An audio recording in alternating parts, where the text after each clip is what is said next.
우리가 함께 묵상해 나갈 하나님 말씀은 시편 128편입니다. 우리 1절과 2절의 말씀 같이 읽겠습니다. 주님을 경외하며 주님의 명에 따라 사는 사람은 그 어느 누구나 복을 받는다. 내 손으로 일한 만큼 내가 먹으니 이것이 복이요 은혜이다. 아멘.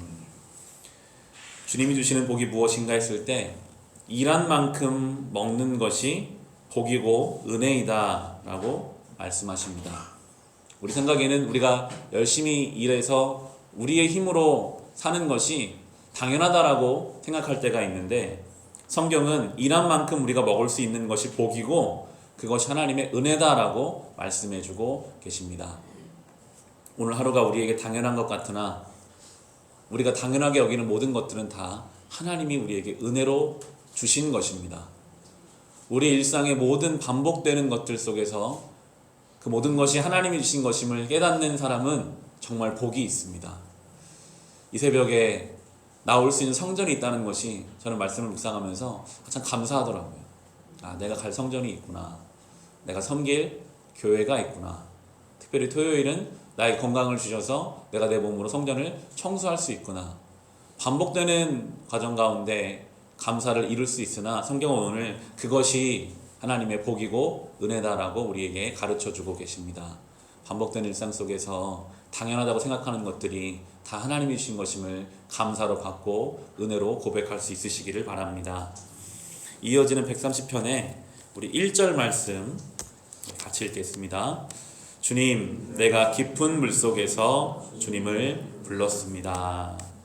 깊은 물속이라고 하는 것은 가장 어려운 자리, 가장 밑바닥에 있는 자리를 뜻합니다. 땅도 아니라 저 물속 깊은 곳에서 주님을 부릅니다. 이것은 때로 상황적인 어려움을 말하기도 하지만 죄로 인해서 하나님께 나아갈 수 없는 그런 지경을 뜻하기도 합니다. 감사한 것은 아무리 우리의 죄가 붉을지라도 그 누구에게도 말하지 못할 정말 죄 가운데 있는 인생이라도 물속에서도 주님을 부를 수 있다는 것입니다. 이어지는 3절 4절에 보시면 이렇게 나오는데요. 주님께서 죄를 지켜보고 계시면 주님 앞에 누가 감히 맞설 수 있겠습니까? 용서는 주님만이 하실 수 있는 것이므로 우리가 주님만을 경외합니다. 고백하고 있습니다. 용서는 하나님만이 하십니다. 사람이 우리를 용서하지 못할지라도 하나님은 우리의 그 어떤 죄도 고백하는 자에게 용서의 은혜를 주시는 하나님이십니다. 죄는 우리를 망가뜨리고 무너뜨리거든요. 우리의 이 죄와 우리의 욕심과 우리 하나님 앞에 제대로 서 있지 못한 것들은 오직 하나님만이 고쳐주실 수 있어요. 그래서 우리가 회개하는 것은 우리에게 가장 큰 유익입니다. 그 죄가 우리 안에서 용서되고 고쳐질 때 우리는 하나님 형상 회복해 가거든요. 6절에 보면 이렇게 나오면 6절 말씀 같이 한번 읽어보겠습니다. 내 영혼이 주님을 기다림이 파수꾼이 아침을 기다림보다 더 간절하다. 진실로 파수꾼이 아침을 기다림보다 더 간절하다. 파수꾼은 적들이 쳐들어오는지 쳐들어오지 않는지를 지키는 사람이 파수꾼입니다. 이 파수꾼은 밤에 긴장하게 되어 있습니다. 잘 보이지 않으니까요.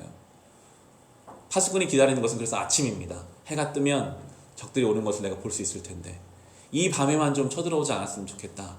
생명을 걸고 기다리는 것이 아침인데 오늘 성경은 그렇게 표현하죠. 내 영혼이 그 파수꾼이 아침을 기다림보다 더 하나님을 기다린다라고 고백하고 있습니다. 왜냐하면 내 인생에 해결되지 않는 이 죄와 욕심의 문제를 해결하실 분이 주님밖에 없다는 것을 알거든요. 어떤 사람에게 가도 어떤 지혜를 구해도 해결되지 않는 이 나의 삶의 문제를 해결해 주실 유일한 분, 해결되지 않는 나의 미움과 염려와 해결되지 않는 욕심을 오직 하나님만이 해결해 주실 것을 믿기 때문에 그 주님을 기다리며 우리 7절과 8절 말씀 이렇게 고백하면 같이 읽어보겠습니다. 이스라엘아, 주님만을 의지하여라. 주님께만 인자하심이 있고 속량하시는 큰 능력은 그에게만 있다. 오직 주님만이 이스라엘을 모든 죄에서 속량하신다. 아멘. 그래서 우리는 주님만을 의지하고 주님만을 바라봐야 합니다. 혹시 여러분 가운데 해결되지 않는 어떤 죄의 문제가 있으시다면 자꾸만 그것이 나를 붙잡고 하나님께 나아가지 못하게 하고 관계를 깨뜨리고 평안함을 깨뜨리는 어떤 것이 있다면 우리는 그 부분을 붙잡고 간절히 하나님을 찾아야 합니다. 하나님밖에는 해결해 주실 분이 없기 때문입니다. 하나님만이 우리의 죄를 속량하시는 분이시고 우리에게 새 생명을 주시는 분이시기에 우리는 그것을 붙잡고 주님께로 나아가야 하겠습니다. 우리 마지막으로는 131편 우리 1, 2, 3절을 같이 한번 읽어보겠습니다. 주님, 이제 내가 교만한 마음을 버렸습니다. 오만한 길에서 돌아섰습니다.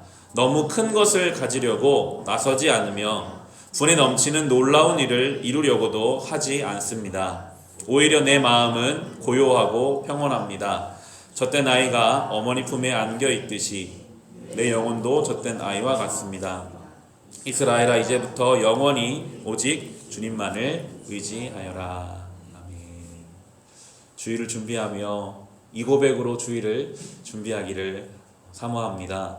교만한 마음을 버리고 오만한 길에서 돌아서고 결국은 힘을 빼라라는 말씀으로 저는 묵상이 되더라고요.